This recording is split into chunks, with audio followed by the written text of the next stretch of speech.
Hi friends, இன்னைக்கு நம்ம பார்க்க போற ஒரு குட்டி ஸ்டோரி ஒரு பள்ளி மாணவனின் சிறிய கதை தாங்க. வாங்க ஸ்டோரிக்குள்ள போகலாங்களா.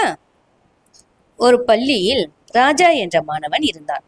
அவன் படிப்பில் மிகவும் மெதுவாக இருந்தான். ஆசிரியர்கள் எல்லோரும் அவனை மந்தமானவன் என்றுதான் நினைத்தார்கள். ஒரு நாள் புதிய ஆசிரியர் ஒருவர் அந்த வகுப்பிற்கு வந்தார். அவர் மிகவும் புத்திசாலி மற்றும் பொறுமையும் மிகுந்தவர்.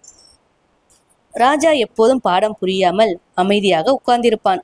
அதை கவனித்த ஆசிரியர் அவனை தனியாக அழைத்து கேட்டார். ராஜா, உனக்கு எந்த பாடம் கஷ்டமா இருக்கு? ராஜா மெதுவாக சொன்னான். சார், எல்லா பாடமும் புரியல, நான் படிக்க முடியாது போல இருக்கிறது என்றான். ஆசிரியர் சிரித்துக்கொண்டே, யாரும் பிறந்ததிலிருந்து புத்திசாலி இல்ல, முயற்சி பண்ணினா யாரும் வெற்றி அடையலாம் என்றார்.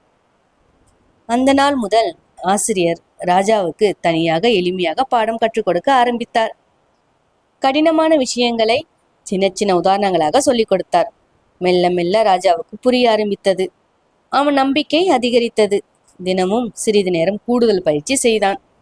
சில மாதங்கள் கழித்து தேர்வு வந்தது. அனைவரும் ஆச்சரியமாக பார்த்தார்கள். ராஜா நல்ல மதிப்பெண் வாங்கினான். அதே மாணவர்கள் இப்போது அவனை பாராட்ட ஆரம்பித்தார்கள்.